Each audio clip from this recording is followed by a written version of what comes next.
Estamos en comunicación con Aldo Abraham. Aldo Abraham es director ejecutivo de la Fundación Libertad y Progreso. Buen día, Aldo. Martín Picato y Gustavo Romero te saludamos desde el interior profundo del Chaco. ¿Cómo estás? Muy bien, buen día, un gusto estar charlando con ustedes. Para nosotros, para mí particularmente, que no te ofendas, Aldo, te veía por Telefe de chiquito, porque que no salte Me nada. acaba de sentir viejo, pero no importa porque es verdad. No, no, es que la verdad no puedo ofender, pero aparte te lo digo desde la admiración, Aldo. Vos eras Claro. columnista en un programa de Totalmente, Telefe, yo ¿no? me convertí en economista. Lo único que falta es que te diga que cuando veíamos en blanco y negro, ¿viste? Y ahí ya está. Ya está. Aldo, Somos no, amigos para siempre. no era en blanco y negro, pero era casi. Vos Claro. sabés que creo que estaba por ahí. Poníamos la radiografía adelante, ¿viste? Años 90. Claro. Aldo, bueno, más allá del humor, que te agradezco que lo compartas, la primera pregunta que tengo para hacerte, dado que compartís la ideología del gobierno nacional y la mía también, aunque no soy tan tirado a la derecha, no soy libertario, soy un liberal ortodoxo, ¿cómo estás viendo el devenir de la economía argentina en este momento?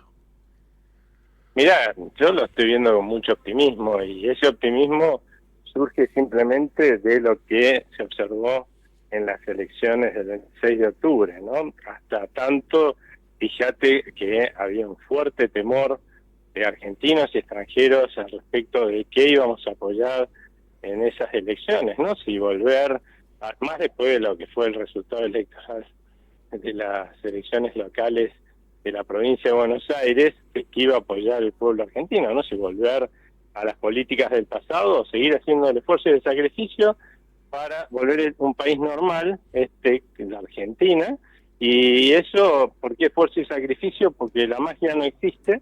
Cuando uno ha hecho décadas, durante décadas y décadas y décadas, más de 8 décadas, un montón, tantas macanas, no es esperable que lo puedas resolver con una varita mágica de un día para el otro. Y bueno, sí, y lo vamos resolviendo y las cosas van mejorando, no a la velocidad que a todos nos gustaría, es obvio, pero sí van mejorando, pero en forma sostenible esta vez, no como otras veces que sí teníamos veranitos, no muy cortos, muy breves, porque no se resolvía nada, prometían por ahí resolverlo, pero no se resolvían los problemas, y obviamente eso generaba una expectativa que nos motivaba, nos hacía consumir más, traer nuestros ahorros a la Argentina, pero claro, cuando veíamos que no iba para ningún lado, que no se iba para ningún lado, nada cambiaba, al contrario, las políticas profundizaban los problemas que tenía la Argentina, era lo que vos observabas, que era todo se iba al diablo, ¿no?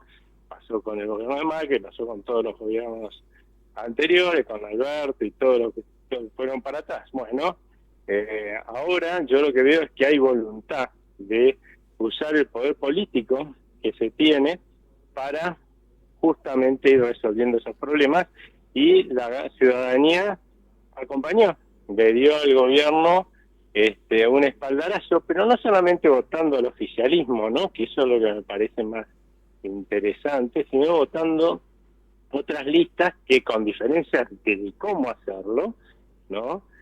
Apoyaban ir hacia un país normal, ¿no? Y que con esos legisladores hoy podés dialogar, es muy distinto, y yo voy a poner nombre y apellido, o sea, con el kirchnerismo, negociar para aprobar y reformar las cosas que ellos mismos hicieron mal es imposible, ¿no? Porque ellos piensan que están bien hechas y que hay que profundizarla, hay que gastar más, hay que emitir más, hay que poner más regulaciones, por supuesto, hay que cobrar más impuestos, ahí no podés, digamos, negociar nada, ¿no es cierto? Pero con casi 2/3 de los que están hoy van a estar en el Congreso a partir del 10 de diciembre, sí se va a poder negociar, y eso creo que me motiva a estar optimista, porque las soluciones no serán las ideales, las que más me gusten a mí, ¿no? La perfecta, pero seguro que van a ser soluciones que van a dejar al país, pero infinitamente mejor de lo que son las normativas que tiene hoy, ¿no? Lo que entusiasma también, o por lo menos a mí me entusiasma, fue haber visto el domingo. Después entramos en temas nacionales, Aldo, pero quiero ir de la América Latina a la Argentina profunda. Déjame hacerte una pregunta sobre los vecinos, sobre los chilenos. Viste que han votado el domingo. Kast, ya casi en su cuarto intento como candidato a presidente, se vislumbra como el próximo presidente de Chile y es una persona de centro derecha, ¿no? Conservador sería en la jerga económica como lo conocemos, exactamente, pero un liberal de conservador, digamos, un liberal de derecha. Sí, la diferencia entre un liberal y un conservador básicamente es que los conservadores consideran que a la gente tiene que dársele todas las libertades económicas, libre empresa, libre mercado, sí, pero son más paternalistas, por ponerlo de alguna forma, a la hora de darle las libertades sociales, ¿no? De poder elegir como, qué sé yo, el colegio de los chicos, ¿no? Cómo se van a jubilar y ese tipo de cosas, porque consideran que la gente por ahí no está capacitada, lo cual yo creo que es un error, con ponerse a opinar sobre la madurez o inmadurez de otra persona, ¿no? Y ponerse por arriba de esa persona, por eso soy liberal, yo también soy liberal ortodoxo, como usted definiste hace un rato. Esa es la gran diferencia, ¿no? Nosotros pensamos que la libertad es para todos, porque si yo me pongo a decidir cómo hay que educar a tu hijo, cómo te vas a jubilar, y yo me equivoco en esas decisiones, ¿no? ¿Qué es lo que va a pasar? Vos vas a pagar el costo de mi decisión errónea, ¿no? En cambio, si vos te equivocas, ¿sí? Vos vas a pagar el costo de tu decisión errónea. Eso está bien. Pero que vos pagues los costos de mis decisiones erróneas, eso es un absurdo, ¿no? Es ponerse en papel de Dios, y justamente esa es la gran diferencia entre lo que yo considero que somos los liberales y el resto de la política, ¿no? Confiamos en la madurez de la gente y que en definitiva tiene el derecho a equivocarse y a pagar, por supuesto, el costo de sus errores, pero son los costos de sus errores, no los de los funcionarios, que es lo que venimos pagando los argentinos desde hace 80 años con una tendencia al empobrecimiento, ir de crisis en crisis, fenomenal. En los años de vida que tengo yo, que ya me mandaste más o menos a la época de los dinosaurios, ¿no? Pero bueno, vamos a hacer caso omiso a ese comentario, pero no son tantos. Lo digo como 15 crisis, eso es una barbaridad, ¿no te parece? Aldo, después de esta presentación, si gano tu simpatía es porque vamos a lograr ser amigos en el tiempo, vas a ver. Pero mi pregunta más va orientada hacia no estamos tan solos en definitiva, ¿no? O no vamos a estar tan solos, porque cuando uno escucha las críticas o mira o analiza el acuerdo que es un proyecto por ahora entre Argentina y Estados Unidos, lo primero que surge es, guarda que acá hay un interés geopolítico, es como Trump, dale a Milei lo que quiera porque es el único que tenemos en América Latina y tenemos que pelear o tratar de evitar que la ruta de la seda china siga penetrando con la fuerza que está penetrando en el mundo entero, ¿no? Sí, acá lo que se está tratando de dar desde la Argentina, apoyando, y no solamente el gobierno de Estados Unidos, en el caso del gobierno de Estados Unidos debo reconocer que ha hecho ahora una jugada muy fuerte, que no han hecho otros gobiernos occidentales, democracias republicanas. El objetivo de claramente apoyar al gobierno de Milei, de todos los gobiernos occidentales, que nada más que los otros lo hacen a través de los organismos internacionales como el Fondo Monetario, el BID, el Banco Mundial, que han sido sumamente generosos durante este periodo del gobierno de Milei, es justamente decir, bueno, por fin alguien quiere llevar a la Argentina y lo hace efectivamente a ser un país normal, un país que pueda estar en el contexto de las naciones de democracia republicana y occidentales, no como veníamos hasta ahora, y había muchos países que estaban siguiendo el mismo camino a ser Venezuela, por ponerlo en un extremo, ¿no? Así que ese es el objetivo de esta política, y que claramente están viendo que puede haber éxito. Incluso hay muchos países, cuando asumió Milei, claramente tuvo como contra que se lo asoció mucho a Trump, ¿no? Pero la realidad es que las políticas que está implementando Milei en la Argentina no tienen nada que ver con las de Trump. ¿Sí? De hecho, el grado de institucionalidad con el que se está moviendo el presidente argentino es fenomenal. O sea, acá, más allá de todos los que hablan y dicen no sé qué de autoritarismo, cada vez que vos le preguntás, disculpe, ¿y qué institución violó Milei? ¿No? Y no saben, no te saben decir una sola. No, porque las cosas que dicen la forma así, a mí tampoco me gustan las formas, yo no tengo esas formas, por eso no me gusta, ¿no es cierto? Pero, a ver, también las cosas que le dicen a Milei, el otro lado tampoco se las dicen en buena forma, ¿no? Es como una discusión que a mí no me gusta en el tono que se da, pero eso no viola ninguna institución, ¿entendés? Bien. En cambio, en Estados Unidos eso yo te lo pondría más que entre paréntesis, porque creo que se están violando instituciones. Es absolutamente distinto. Pero bueno, en la medida que en el resto del mundo, especialmente en muchos países de Europa, se dieron cuenta de esta diferencia, cada vez el apoyo que está teniendo esta gestión es mejor. Y porque es muy bueno, es mayor, y porque es muy bueno esto que está sucediendo, porque nosotros, la verdad, podríamos hacer el esfuerzo de empujar esta carreta para que llegue este país a la normalidad nosotros solos, pero es mucho mejor que se sumen más a empujar la carreta, ¿no? Bueno, Aldo, ¿cómo estás? Gustavo Romero te saluda. Buen día, ¿eh? Buen día. Bueno, una preguntita. Tengo varias, pero arranco con esta y si me da permiso después, Martín, te voy a poder preguntar otras. Ahora, Lo que quiera. ¿qué señales necesita el inversor para traer dólares al país?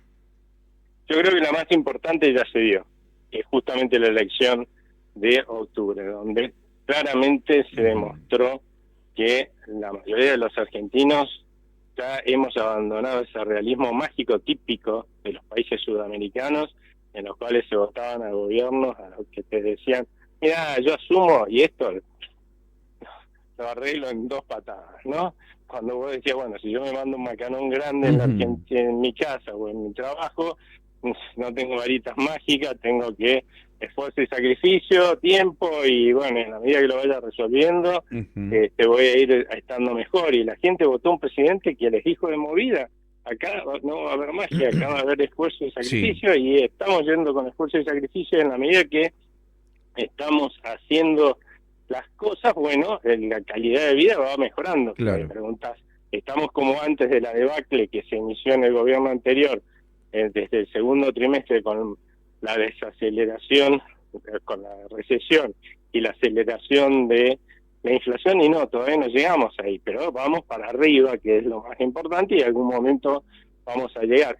Y con esa señal, porque somos nosotros los que vamos a decidir si es normal o no Trump, los países occidentales, el apoyo que nos den, yo creo que a partir de ahora decisiones de inversión de argentinos y extranjeros se van a empezar a concretar. Había muchos proyectos, por ejemplo, para esto que se llama RIGI, ¿no? Que es el régimen de incentivo de grandes inversiones, que estaban esperando a ver estas elecciones para lanzar sus procesos de inversión. En los próximos años va a haber mucha inversión de argentinos y de extranjeros en la Argentina, y por eso vamos a tener un proceso de recuperación que va a implicar en algún momento estar superando los niveles de lo que partimos, de esa debacle de principios del 2023, y después, bueno, ya empezar a crecer, ¿no? Con no solamente en términos económicos, sino también en el salario, el poder adquisitivo de los ingresos de los argentinos, ¿no? Ajá. Y una pregunta que la escuchamos, ¿no es cierto?, en los distintos cafés, en la estación de servicio, caminando, charlando, y para eso me voy a remitir a tu conocimiento, a tu profesionalismo, porque el salario real sigue sin recomponerse pese a la baja de la inflación. A ver, depende de cómo lo tomes, ¿no? Ajá. Porque la verdad es que cómo funciona esto, de vuelta, no hay magia en la economía, ¿sí?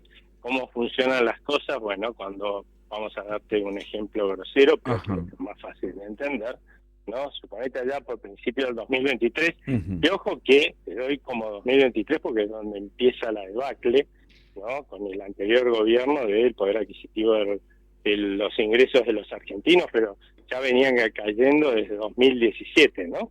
Pero bueno, la memoria de los argentinos hoy yo creo que toma como referencia ese momento, 2023, vos cubrías todo el mes con tus ingresos, tranquilo, no es que pasaste de un día para el otro a cubrir menos de 20 días del mes con tus ingresos, no. Vos fuiste cayendo de a poquitito hasta que a principios del 2024 estabas en menos de 20 días, ¿sí?, de cubrir con tus ingresos tus gastos del mes, ¿no? Y obviamente con una tremenda presión y estrés. Después, cuando vino la recuperación, porque se empezó a desacelerar fuerte la inflación, ¿no es cierto? Y además empezaste a ver un proceso de recuperación económica a partir de mediados del año 2024, los salarios tendieron a crecer. Lo que es cierto es que hoy todavía no alcanzaron los niveles del 2023, que es contra los que nos comparamos. Para ponerlo en términos del ejemplo grosero de hace un rato, vos empezaste a ver que, bueno, de golpe pasaste al día 19, llegamos al día 19, llegamos al día 20, llegamos al 21, 22, y hoy estarás en el 28 y todavía con el estrés de que te quedan 2 o 3 días del mes que no sabes cómo los vas a manejar, ¿no es cierto? Sí. Y eso es una realidad. Pero bueno, en la medida que se siga recuperando la economía en los próximos meses, cada vez más gente, y desacelerando la inflación, cada vez más gente va a ver que empieza a cubrir todo el mes y va a empezar a ver también más adelante que empieza a mejorar sus ingresos con respecto al 2023 y tiene cada vez más poder adquisitivo. Y que los que dicen que no es así, primero deberían mostrar algún dato de que no es así. Todos los datos dan que es así. Y una discusión que te digo hubo hace poco, ¿no?, y que demuestra que es así, pero bueno, obviamente como lo demuestran muchos salieron a pegarle al dato, es la caída que mostró el INDEC de la pobreza. Justamente los sectores informales son los que primero en la debacle más destruyeron su poder adquisitivo hasta el segundo trimestre del 2024, ¿sí? Pero a partir de ahí fueron los que más se recuperaron. No es casualidad que haya caído la pobreza de 52% al 31% como cayó. Y muchos dicen, no, esas son cifras truchas. Bueno, miren las privadas, los de la UCA, punto más, punto menos, dicen lo mismo. Otros que hay también de otras universidades que hacen también estos datos, da lo mismo. La UNICEF sacó hace poco sus indicadores que aparecieron en todos los diarios, también punto más, punto menos, da lo mismo. Que todo el mundo se ha complotado para engañar a los argentinos. Eso solamente pasaba con el kirchnerismo, en el cual dibujaban los números en el INDEC, y obviamente todo el sector privado que hacíamos teníamos que relevar nuestros propios números porque eso no servían para nada. Pero hoy esos mismos números que hemos gestado, esas evaluaciones que gestábamos para tener datos más o menos ciertos en la época en la que el INDEC nos daba basura, mentira, nos engañaban, lo cual habla de, porque los votamos muchas veces a estos señores después de eso, de una falta de dignidad, ¿no? Porque votar a alguien que te miente y vos sabías que te mentía, todo el mundo sabía eso, pero bueno, acá estamos hablando de los datos. Hoy los datos que se hicieron para justamente controlar al INDEC dan igual que el INDEC, ¿entendés? Si hay algo de todo lo malo que pudieron haber dejado los sucesivos gobiernos de Perón y sus adláteres, es justamente este desmembramiento entre salario y productividad, y la idea de que en la conciencia social de que los salarios siempre tienen que crecer en función de la productividad, porque en definitiva el salario es tuyo, lo que producís, el valor que generás para vos mismo o para tu empresa, te lo paga la empresa, pero es tuyo, te lo ganaste. El famoso valor de la productividad marginal, Aldo, para poner un poco de conocimiento y de teoría económica. Ahora está en la palestra, no sé si incentivado por el gobierno que tira a los medios para que se discuta y hacer un testeo, o si efectivamente es algo nacido de sí mismo, la discusión respecto de una modernización laboral. No quieren decirle reforma laboral para que no se caiga, pero una modernización laboral. ¿Qué perspectiva tenés vos al respecto? ¿Creés que podremos Mira, cambiar el chip es, cultural, es- como dice Federico Sturzenegger? Lo dijo más temprano, Aldo, ¿eh? Hoy más temprano con Eduardo Feynman dijo, ojalá la gente logre cambiar el chip, se dé cuenta que el salario es la contraparte del trabajo, en definitiva de la productividad. mira, claramente los argentinos lo que tenemos que entender es que tenemos una legislación laboral que a los únicos que favorecen es a los sindicalistas, que tienen cada vez más poder y más dinero, y también es cierto, en cierta medida, a los que tienen la suerte de tener un trabajo en relación de dependencia en el sector privado. Porque desde hace 20 años, ¿no?, el porcentaje de empleo en relación de dependencia en el sector privado respecto al total de el empleo se derrumbó. O sea, cada vez producimos menos empleo en relación de dependencia. ¿Eso qué quiere decir? Que cada argentino que sale, un joven o más grande que sea, a buscar un trabajo en relación de dependencia hoy es muy difícil que lo consiga, ¿sí? Y a partir de ahí queda excluido de esa posibilidad, o sea que esta legislación actual inclusiva no tiene nada, ¿no? Excluye a los argentinos de un trabajo en relación de dependencia en el sector privado, y a partir de ahí, de que no le queda otra alternativa, le guste o no, porque vos tenés que comer, ¿no es cierto? Tenés Así que es. sobrevivir. Una, o que quedas desempleado, que puede pasar. Otra, trabajás en la informalidad, ¿sí? La otra, te vas a un sector, trabajás como independiente formal, sí, como monotributista, autónomo, o la otra, conseguís un seguro de desempleo disfrazado de empleo público, en el cual te toman, porque así no hay tantos desempleados en la calle, y al intendente o el gobernador lo pueden, o el presidente, entonces lo votan, haciendo nada útil para la sociedad. Eso es un costo a cargo de la sociedad, en definitiva. En el, cualquier, cualquier, ay, Aldo, ¿se va la señal? Aldo, ¿se va la señal o te estás moviendo o algo pasó? Si te podés quedar quieto. Hola. ¿Me escuchás bien ahí? Ahí de 10. Ahí Ahí volvió, pero estamos, nos ahí estamos. perdimos los últimos 10 segundos, Aldo.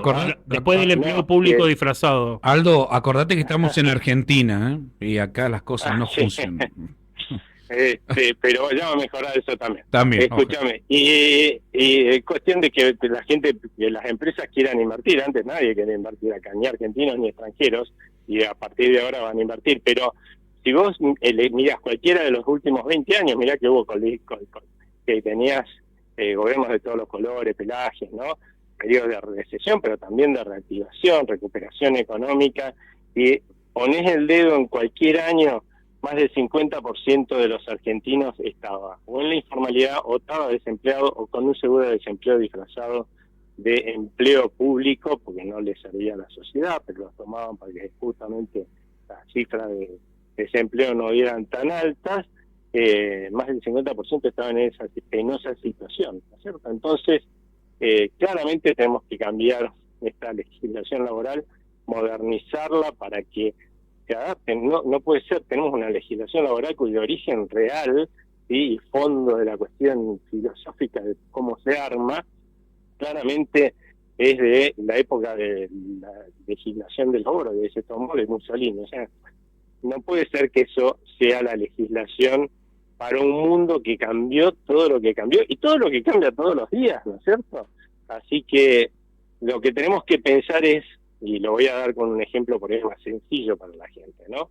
Porque como dije hace un rato, acá el problema es que estamos sobreprotegiendo al que tiene un empleo en relación de dependencia en el sector privado, a costa de excluir a un montón de gente de poder tenerlo, lo cual es sumamente injusto.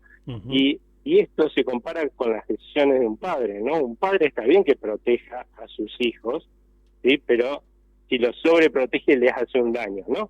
Acá es exactamente lo mismo. Si vos protegés los derechos de los trabajadores, como hacen en todos los países del mundo, y ahí es donde se está tratando de aprender cómo ellos tienen armada su legislación laboral, ¿no? Pero no, lo que haces es incluir cada vez más trabajadores en esta posibilidad de tener un empleo formal en relación de dependencia en el sector privado. Con la reforma laboral, y esta es mi última pregunta, Aldo, ya hemos abusado mucho de tu tiempo, con la reforma laboral viene también la famosa reforma tributaria o impositiva. Ahí también está en la palestra esta discusión de si el monotributo es ineficiente desde el punto de vista ya sea de la recaudación de los para la ANSES o también como un incentivo, digamos, o un desincentivo para la contratación. A ver, Aldo, en el norte del país hay empleados públicos que son monotributistas. Bueno, es que te digo la verdad, si vas al Arca, también tenés monotributistas. Y es quien controla que los demás no tengan monotributistas, ¿no? Es una Porque locura. con eso ya te acabo de decir Sí, sí, todo. sí, es una En el locura. Estado hay un montón de monotributistas. Sí, está lleno. Sí, sí, empleados públicos disfrazados de Este, monotributistas, es verdad. Le facturan al propio empleador, es una locura.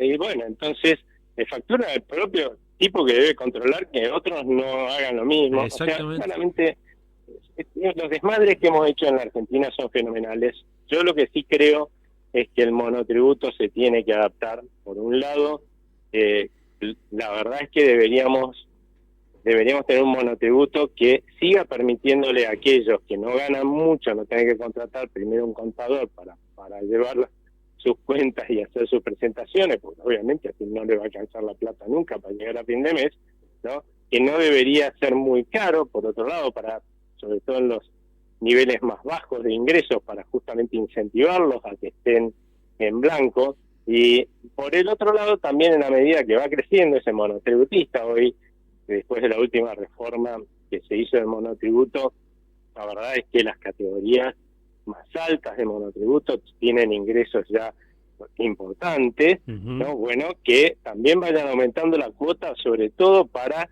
poder tener acceso a una mejor jubilación, porque si no te vas a jubilar con la mínima, pidiendo por ahí tenido ingresos más altos, con los cuales pudiste haber aportado por más, ¿no es cierto? Y por lo tanto tener una jubilación más alta en el futuro. Por el otro lado, se han resuelto algunos problemas del pasado, ¿no? Hace 20 años o 15 años, ¿qué sucedía? Como el gobierno, los gobiernos kirchneristas querían gastar cada vez más, no subían los mínimos no imponibles, ¿no? Del impuesto a las ganancias, entonces hasta los pobres pasaron a pagar impuesto a las ganancias, una cosa absurda, ¿sí? Porque impuesto a las ganancias en realidad en otros lados se llaman a los ingresos, pero los pagan la gente que cobra por arriba del promedio de lo que es el ingreso de todo ese país, ¿no? Pero acá hasta los pobres lo pagaban, y claro, vos saltabas del monotributo al impuesto a las ganancias y pasabas a pagar como si fuera rico, ¿viste? Entonces era un desastre en ese momento. Eso se resolvió en la última reforma que se hizo el año pasado del impuesto a las ganancias, y ahora lo que se ha instituido, y que yo creo que hay que mejorarlo lo más posible, es lo que se llama el impuesto a las ganancias simplificado, ¿no? Que por lo menos ya con toda la tecnología con la que se cuenta en el mundo, vos ya no tenés que contratar un contador para hacer tu declaración de ganancias. Y esto no es que es un invento de acá en la Argentina, hace décadas que se usa en Estados Unidos y en los países desarrollados, ¿no? Pero bueno, y entonces lo que te manda la FIP misma, el ARCA, ¿no? El órgano recaudatorio, te manda toda tu contabilidad, ¿no? Y vos la podés revisar si querés, ¿no? Y después abajo te dice cuánto tenés que pagar. Y si vos tenés alguna duda o querés discutirlo, lo podés discutir, mandar correcciones, todo lo que vos quieras, pero si te parece bien lo que dice al final, que tenés que pagar, apretá botoncito, pagás y se acabó la historia. Pero no tenés que contratar un abogado. Estas cosas son otras de las cosas que se hicieron en la Argentina en forma absurda y obviamente para beneficiar corporaciones, porque te las hacían difíciles, porque de esa forma los contadores tenían más trabajo. vamos a Ahora, Aldo, una cortita mía, la última. ¿Cuáles son las reformas que son necesarias para que de alguna vez despegue la actividad en nuestro país? Y si crees que el Congreso va a acompañar las reformas más profundas para todo esto. Yo creo que el Congreso va a acompañar, la más importante y la primera que hay que encarar, por supuesto, es el presupuesto nacional, tener un presupuesto que tenga equilibrio fiscal, se respete eso, pero que esté aprobado por el Congreso. Bueno, tendrá que ceder algunos gastos del gobierno nacional para conseguir con 50% más uno de los legisladores, porque los del otro lado van a pedir más gastos por ahí en otras partidas que no están dentro de las propuestas que mandó el gobierno, pero bueno, sacar un presupuesto creo que es un avance en términos institucionales y democráticos y republicanos fenomenal. Lo segundo es, sin lugar a dudas, la reforma laboral, porque el gran problema es que en la Argentina vamos a poder tener mucho crecimiento, pero como todo el mundo evita, ¿no? Tomar empleados porque tiene un costo fenomenal, porque tiene la posibilidad de juicios que a una pyme las puede llevar a la quiebra, ¿no? Totalmente. Entonces tratan de evitar al máximo tener empleados, lo cual lamentablemente hace que seamos uno de los países del mundo en donde por cada punto que crece el país se genera menos empleo en relación de dependencia en el sector privado. Un absurdo cuando necesitamos meter adentro el mercado laboral formal a tanta gente, ¿no? Así es. Hola, Aldo. ¿Escuchás? Sí, Ahora ahí te sí, escuchamos, ahí está. ahí volvió. Aldo, quiero agradecerte. Perdón, terminá. Pensé que habías terminado. No. Y lo último, te diría, es la reforma tributaria, porque hay que darle un horizonte a la gente de que va a seguir bajando la enorme presión tributaria que dejaron en el pasado para malgastar. Eso no puede ser, o sea, nos exprimieron como naranjas a todos los que estábamos en el sector formal de la economía, como muchas empresas y gente no se va a ir, no se iba a ir del país como se fue. Bueno, eso también creo yo que es algo que tiene que venir después indefectiblemente, ¿no? Sí, y la simplificación, empezar a eliminar impuestos, no puede ser una cosa de loco, por cada camino, 100 metros que hacer tenés que pagar un impuesto, lo dice el Hacha Lázaro y todo el tiempo. Aldo, quiero agradecerte muchísimo por esta comunicación, estuvimos entonces charlando con Aldo Abraham, director ejecutivo de la Fundación Libertad y Progreso. Hago extensivo este saludo para Agustín Echevarne, con quien hemos hablado muchas veces. Te mandamos un abrazo enorme, Aldo, gracias por tu tiempo, muy generoso. Gracias. Muchas gracias a ustedes, que tengan muy buen día.